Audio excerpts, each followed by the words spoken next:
Gettysburg Address is a speech delivered in 1863 by U.S. President Abraham Lincoln at the dedication of the National Cemetery at Gettysburg, Pennsylvania, the site of one of the most decisive battles of the American Civil War.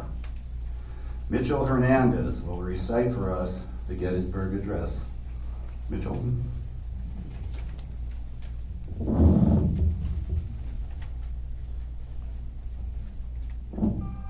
Fourscore and 7 years ago, our fathers brought forth on this continent a new nation, conceived in liberty and dedicated to the proposition that all men are created equal. Now we are engaged in a great civil war, testing whether that nation or any nation so conceived and so dedicated can long endure. We are met on a great battlefield of that war. We have come to dedicate a portion of that field as a final resting place for those who here gave their lives that that nation might live. It is altogether fitting and proper that we should do this.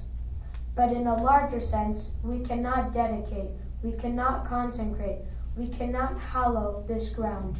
The brave men, living and dead, who struggle here, have consecrated it far above our poor power to add or detract.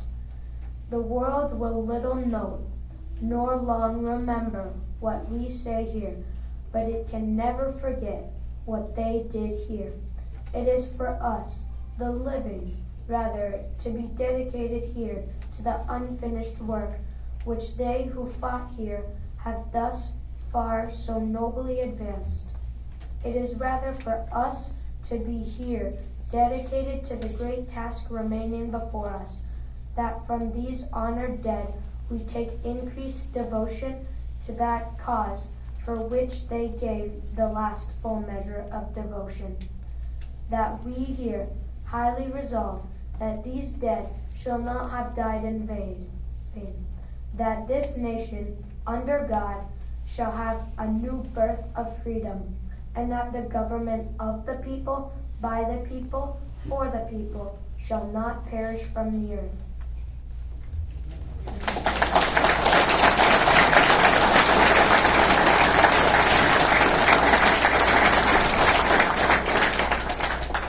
Thank you, Mitchell. Very good. In Flanders Field,